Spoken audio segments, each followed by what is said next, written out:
Okay, update tayo sa BTC. Nagkakaroon tayo ng ano no, ng pump. Ina-expect natin na magkakaroon pa tayo ng some sort of lower low dito. Kaso nagkaroon na agad tayo ng pump, no. So parang meron tayong maling basa dito, no. So check ko kung anong mga possible move na ginagawa ni BTC. At meron akong mga nakitang mga iba't ibang klaseng charting, iba't ibang klaseng probability na possible na mangyari. So meron tayong nakikita dito na tigpa 5 waves, no. So ito yung isa sa mga kailangan nating bantayan na una, 1 2 3 4 5. Then isa na namang 1 2 3 4 5 dito. 1 2 3 4 5. Dapat meron pang isa pang 1 2 3 4 5 dito banda, no? Isa pang 1 2 3 4 5 pero hindi siya nangyari. Hindi siya nangyari. So bakit kaya, no? Hanapin natin kung bakit hindi ganon. So kung ito ang potential fourth wave. So meron tayo dito, no? Meron tayong 1 2 3 4, then meron tayong paparating na 5 dito of some sort na hindi dumating at nag-pump na agad tayo, meaning meron tayong maling basa somewhere around dito sa mga umpisang area to. So sa mga nanonood ng ng mga previous videos ko, etong number 4 medyo hindi ko gusto, no. Kung natatandaan nyo, na banggit ko yung number 4 medyo mahaba para masabi natin sa impulse wave theory na some sort of fourth wave siya. So paano kaya kapag hindi pala fourth wave to? So paano pag dito? Medyo hindi nga lang nagme-make sense tong part na to, no? Itong part na to na higher high. Pero meron tayo siguro, di ko sure kung gumagana to, Hindi ko sure, Meron tayong isang klaseng ending diagonal na puro ABC, ABC, ABC, ABC, ABC, ganun ang kakalabasan. So, di ba meron tayong tigfa 5 waves dito, tigfa 5 waves dito, tapos 5 waves ulit dito sa 4 hours. Pero kapag titignan natin sa 1 hour, no, baka possibly itong mga 5 waves na to ay mga C waves, no. So titignan natin, so ito ang start natin, itong number 4, no. Titignan lang natin na saglit, meron tayong potential na 1 2 3 4 5 possibly, or baka dito ang dito ang number 2, dito ang 0, at dito ang 1. Oops. Dito ang 1. So ang itsura nito para siyang ABC correction. So nagkaroon tayo ng third wave, ABC correction, A B C correction, or dito pala yan. O pwedeng dito rin yung B wave ba? O di ko sure, no. Baka dito yung B wave. Medyo mahirap mabasa ang shorter time frame ng BTC sa ngayon, masasabi ko.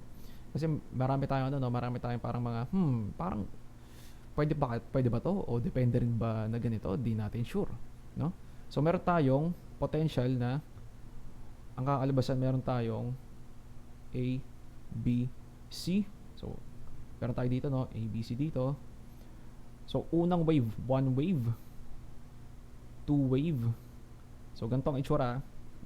Baka nalilito na kasi kayo, no. So ang itsura nito parang ganito. Meron tayong saan nga ba to? A B C. Meron tayo sunod dito.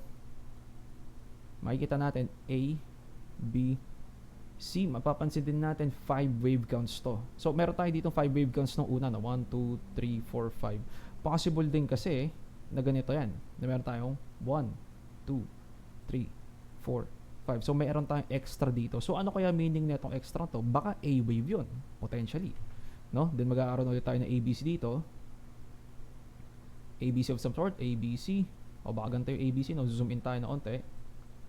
Baka ganito yung ABC, A B, itong week down na to, tapos meron tayong C dito, no.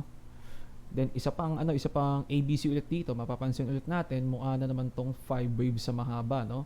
Pero mapapansin natin itong wave na to, yung sideways na to, masyadong mahaba para maging some sort of first wave, no. Ganito ang itsura, no. First wave, second wave, third wave, fourth wave, fifth wave.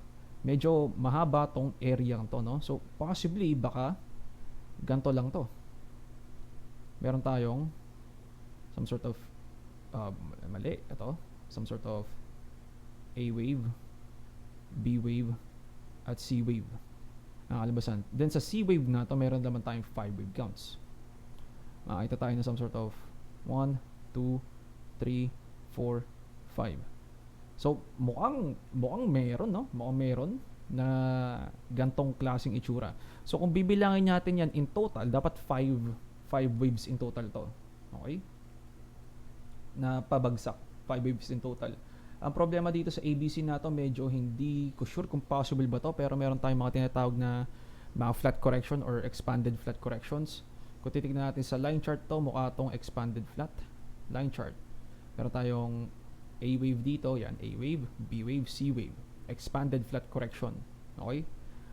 Na meron tayong lower low, meron tayong higher high, then magdadump. Labasan. So, titignan ulit natin, balik tayo do sa drawing, kung ito ang third wave, meron tayong fourth wave dito. Ang bilang dapat nito, so, papakita ko lang na mabilis ha. So, ito ang structure, meron tayong 1, 2, 3, 4, at potentially, meron tayong 5 dito sa area to. Ito. Nakalabasan. So, hindi rin siya ganun kaganda, no? Hindi rin siya ganun kaganda. Hindi rin natin sure kung ganito din ang gagawin. So, meron pa akong isa papapakita ko mamaya. Pero, eto muna. Pag-usapan muna natin to. So, possibly nag-fifth wave na tayo dito. So, papakita natin sa fibs na possible na fifth wave na to, no? Kung dito ang fourth wave. So, ang itsura dapat nito, meron tayong 1 wave, 2 wave, 3 wave, 4th wave, 5th wave na 5 waves sa loob ng ending diagonal of some sort na to. Okay? Hindi siya ganun kaganda. Ang expect natin, ganito ang itsura niyan. Na meron tayong higher high, higher high, higher high, higher low, higher low. Ganon din dito. Higher high, higher high, higher high, higher low, higher low. Kapag pabaliktad naman, basically pa bearish to, no? Pa bearish yung pagbagsak. Meron dapat tayong higher high, basically higher high, higher high, lower low, lower low, lower low. Meron naman. Ang problema, etong 0, hindi higher high, dapat higher high din to. No? Nag-start dapat to ng higher high. Okay? So, hindi siya ganun ka-perfect sa ngayon. Okay? Kaya siguro tayo nagpa-pump na ngayon. Meron na tayong potential, most likely, ABC correction ata to. Meron tayong potential A wave, B wave, at meron tayong paparating na C wave. Makikita natin ang third wave ng C wave medyo malakas na. 1, 2, 3, 4, 5 most likely dito sa mga area to ang push to the upside. So, paano natin malalaman kung possible bang fifth wave lang to or eto na ba talaga ang fifth wave? Tignan natin sa fibs. So, kung ganito ang fibs natin, ang impulsive theory natin, 1, 2, 3, 4, 5, kakaibang 5 waves. Titignan natin sa fibs natin mula sa number 3 hanggang sa number 4. Hindi pasok to, no? Hindi pasok. Ang ano natin dapat, ang bounce point natin ito 1.618 dapat. Pero nag-lower low tayo. 2.618 ang naabutan niya. So kapag hindi naabutan ang 1.2 or lumagpas tayo sa 1.272 at 1.618, most likely ang target na susunod diyan etong dalawang to, 2.272 hanggang 2.618. Makikita natin nagba-bounce tayo dito at nagba-bounce tayo dito. Pero kung sabihin natin sa impulsive theory dapat 1.618 lang, titignan natin sa kabilang type of retracement or kabilang type of pag-measure ng fibs, yung fib extension. So, kung natatandaan natin, excuse me, 0.618 dapat ang target kapag fib extension ang gamit sa 1 plus 3. Okay? So, mula dito sa pinakataas, 1 plus 3, dito tayo sa 3, hanggang sa number 4. Mapapansin natin, 0.618 tayo nagbabounce. So, makikita natin kung zoom in tayo, hindi tayo actually nagbe-breakdown ng golden packet. Puro week down to, no? Week down, week down. So, may possibility na may fifth wave na tayo dito, kaya tayo nagpa-pump. So, ibig sabihin yung mga napag-usapan natin dito, nadali tayo ng ng gantong klaseng wave count na mukhang hindi ito ang wave count, no? Possible naman kasi na ganyan din ang wave count na ganyan, no? Na number 4 to, na medyo nag-lower low lang tayo ng onti ng 618, tsaka lang tayo nagpa-pump. Pero mas nakikita natin na mas tama tong gantong klaseng wave count kung ganito talaga ang ginagawa ni BTC. Hindi natin sure, okay? So, ayan ang isa sa mga possible na basa sa dump na to, no, na may 5 waves dito. Nakakaiba nga lang tong number 5 natin na ending diagonal. Kasi meron tayong mga ending diagonal na anong tawag dito? Na-extend ang alabasan. So wala nga, di ko nga lang na pull up dito. Pero madalas kapag may 5 waves tayo, yung 5th wave humahaba minsan kapag meron tayong mga ending structure. So possible naman hindi lang natin ganun ka-sure na 100%. Okay? So ang susunod, so taka lang ha, may possibility kaya na ano to na ABC correction lang to. Titingnan lang natin kasi hindi natin maintindihan yung ano no, yung galaw ni BTC. Sabihin natin dito ang A wave. Ayaw niya, punta tayo ng 4 hours para mas madali siyang i-pinpoint. Double check lang natin kung dito ang A wave. Meron tayong B wave dito. Meron kaya tayong C wave dito ang tanong. Pero dapat ang C wave 5 waves, kaso 3 waves lang to. 1, 2, 3. O hindi pwede, no? Hindi pwede. So, medyo malabo na ABC correction siya. So anyway, titignan natin yung pangalawang nakita ko na possibility kung bakit medyo mahirap mabasa to. Okay? So, may napansin ako, baka meron tayong some sort of falling wedge simula dito sa pinakataas. Pinakataas na to, no? Ito. Mula dyan hanggang dito. Mapapansin din natin kung saan ang break ng candle na to. Okay? Aalisin natin to saglit. Paano kaya kapag ganito ang some sort of falling wedge natin? O baka ganyan yan ang itsura. Kung bibilangin natin in waves yan, meron tayong leading diagonal. Leading diagonal, no?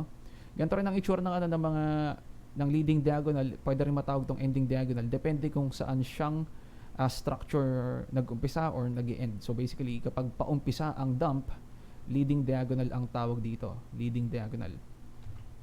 So kakalabasan, ang potential move nito, meron tayong 5 waves sa loob nito. Meron tayong 1, 2, 3, 4, 5. Then magbe-break out. Kapag ganito ang move, medyo masasabi ko medyo mas malala ang dump natin eventually. Kasi ang target nito most likely, kasi meron tayong example ng mga leading diagonal ganito Ito, meron tayong some sort of leading diagonal. Masyado tayong long-term time frame, short-term time frame tayo, yan. So ito, example lang leading diagonal na bullish. Meron tayo dito sa ilalim hanggang dito. Meron tayo dito of some sort. Ganyan, sabihin natin parang expanding wedge. Meron tayong 5 waves sa loob niyan. Meron tayong, makita natin kung ilang beses tayo nag-wave sa loob ng parang some sort of enclosement na ito, no? Meron tayong 1, 2, 3, 4, 5. Magbe-breakdown. So, ganito ang itsura niya na. Dito sa, dito sa natin, sa pabaliktad nga lang, 1, 2, 3, 4, 5, magbe-break out naman. Magbe-break out. Hindi natin sure kung hanggang saan at potentially maglo-lower high to para sa isa pang bagsak. Okay? Ganon din ang ginawa nitong area dito sa part na to. Pa-bullish nga lang to, pa-bullish. 1, 2, 3, 4, 5. Magbe-breakdown imbis na breakout kasi pa-bullish. Then, mag-push up ulit. Okay? So, ang kakalabasan, titingnan natin sa fibs. Ganyan, hanggang dito, makikita natin kung saan siya nagbabounce sa 0.618. Exactly, di siya nagko-close below, no? Makikita natin yung close niya above ng golden pocket. May mga wick down tayo, okay lang yan. Okay?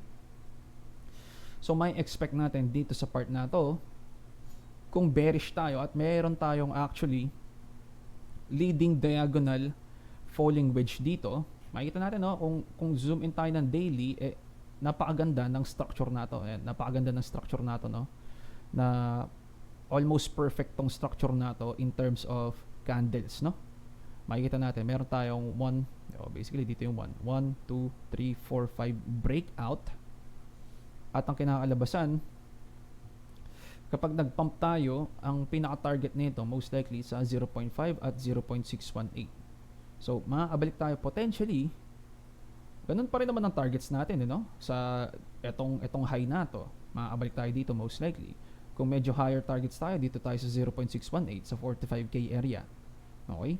Then doon din papasok yung head and shoulders pattern natin. Meron tayong shoulder, meron tayong head, meron tayong panibagong shoulder dito para sa head and shoulders pattern na reversal pattern. Okay? So, kung ganun lang gagawin na, kung lower high tayo, kung lower high. Okay? So, etong dump na to na lower low, mas highly likely na start to ng mega dump of some sort. Pwede rin siya maging corrective move. Hindi natin sure. Pwede siya maging corrective move na A, B, C, D, E. Then tsaka siya magpa-pump ng mega pump. Pero kung titignan natin sa longer time frame, zoom out tayo, mukhang meron na tong 5 waves. Nakalabasan, no? So, ang itsura na ito, meron tayong some sort of 1, 2, 3, 4, 5. At dapat, ang second wave, so kung ito ang second wave, kasi dapat, no, kung corrective move to, dapat ito ang second wave. So, mula dito sa ilalim, hanggang dito, medyo kulang rin to, ang dump nito. Medyo kulang, So, dapat, dito ang dump nito, kung ganito ang correction. No, kulang, masasabi ko, no? So, sa tingin ko, hindi pa tapos to. Pwedeng leading diagonal ng ABC correction to, A, B, C, pump. Pwede rin siyang ganito kalalim, A, B, C, pump. Or, yung mas malala, 1, 2, 3, 4, 5, then A, B, C, then mas malalim na dump. Nakalabasan. So, medyo marami ang basa natin sa ngayon. Hindi natin exactly sure kung alin ang pinakatama doon. Pero ang alam natin, meron tayong weakening pattern dito na lower lows. At potentially, itong pump na to, baka magkaroon tayo ng lower highs. Meron tayong napakalaking wick up dito, which is nag-i-indicate ng malakas na selling pressure.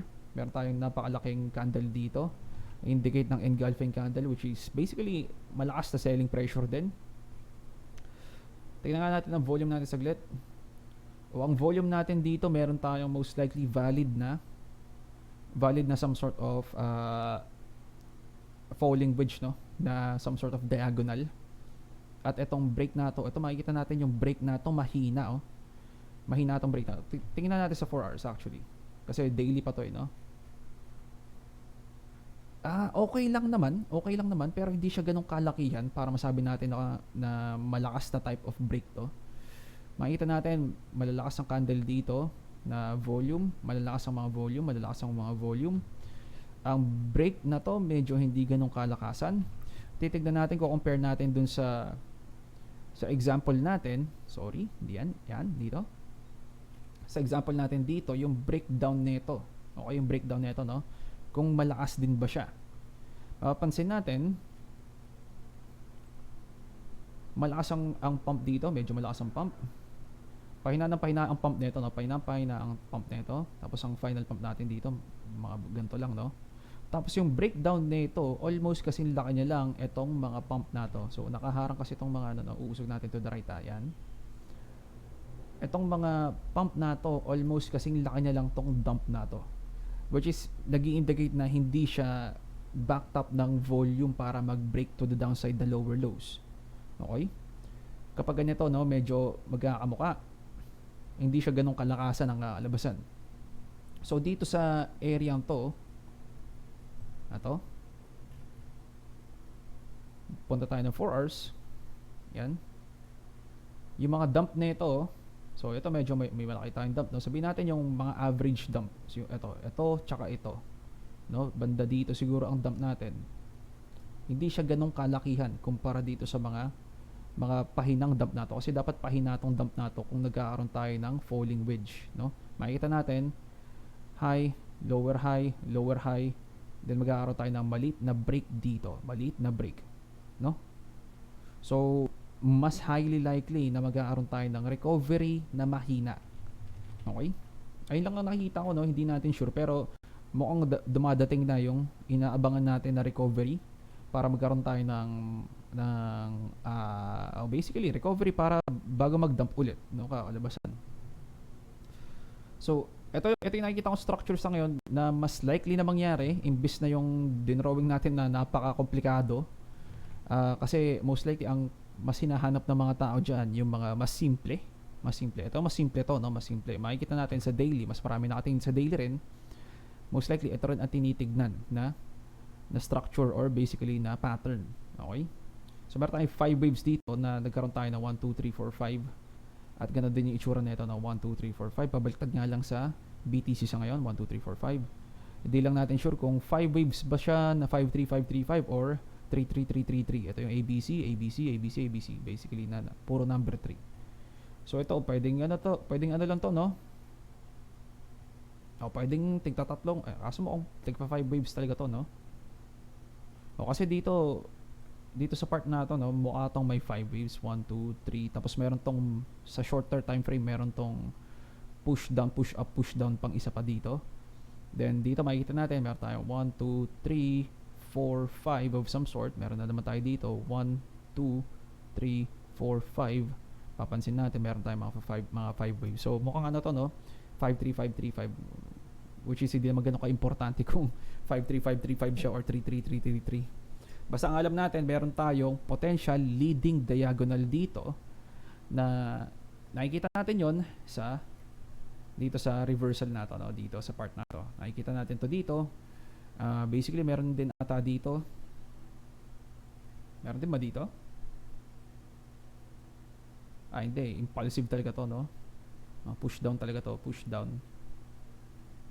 Na 5 waves ata to. Then, di natin sure. Ito 5 waves talaga to. 1, 2, 3, 4, 5. Pero ito hindi natin sure. Baka dito may leading diagonal. Kaya meron tayong mga some sort of overlap siguro. Testing lang natin, ha. Expanding wedge. Ganyan, expanding wedge. Meron tayong 1, 2, 3, 4, 5. Nag-wick down pa, no? O 5, baka dito pa yung 5. Then fake breakout. Then isa pang dump. Nakalabasan. Possible naman, no? Possible naman. Hindi natin sure. So, ang gusto ko lang i-point out, no? Itong part na to, nagbibigay siya ng ng mas marami ang bearish na indication niya. So, ang problema dito sa base natin dito, hindi tayo nakapag-long dito, no? Pero okay lang. Aabang na lang tayo sa 0.5 at 0.618 ng potential short. Okay? So, basically dito, ito, no? Itong wick up na to. Boril lang natin itong mga to, ha? Yan.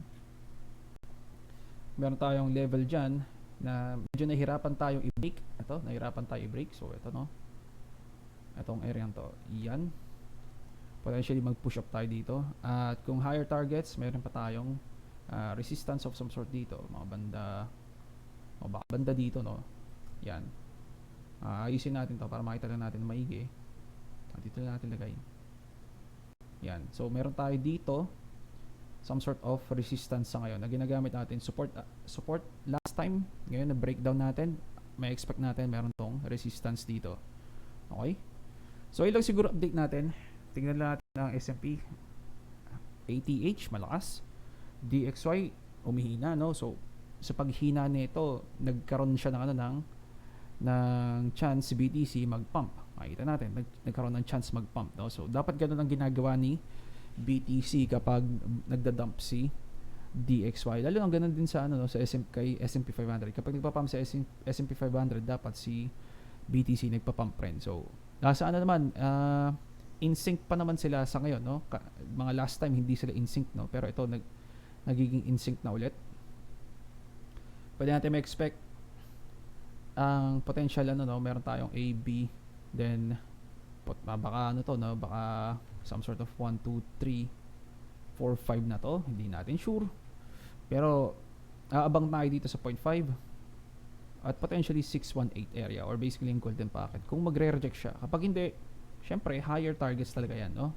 Kasi pwede rin ito maging A, B, C, D, E na corrective move. No? A, B, C, D, E. Pero, yun nga, meron tayong distribution schematic rin dito na hindi dapat ganito ang ginagawa ni BTC. Kung gusto natin maging bullish, most likely bearish ang ganitong klaseng itsura, no? Pero hindi pa siya pasok sa potential second wave. So dapat meron pa tong lower targets, kumbaga. Kung kung magiging bullish tayo. Yan. Kung bullish tayo, dapat dito pa siya or dito pa siya. So basically, meron din tayo mga resistance, basically support dito. Support dyan. Meron din tayo some sort of support dito. Okay? So, ayun na siguro update natin. Ingat sa trades. Wala tayong trading idea kasi nagpa-pump na siya, no? At nasa gitna na siya ng some sort of price na semi-resistance na to. Ito, semi-resistance tong area to. Nakakalabasan, ayun, magre-reject siya dito. So, medyo pangit mag-long. Pangit din mag-short kasi abang ng short natin or malalakas na resistance ng short dito pa or dito pa, no? So, ilang ingat sa trades at GG's boys.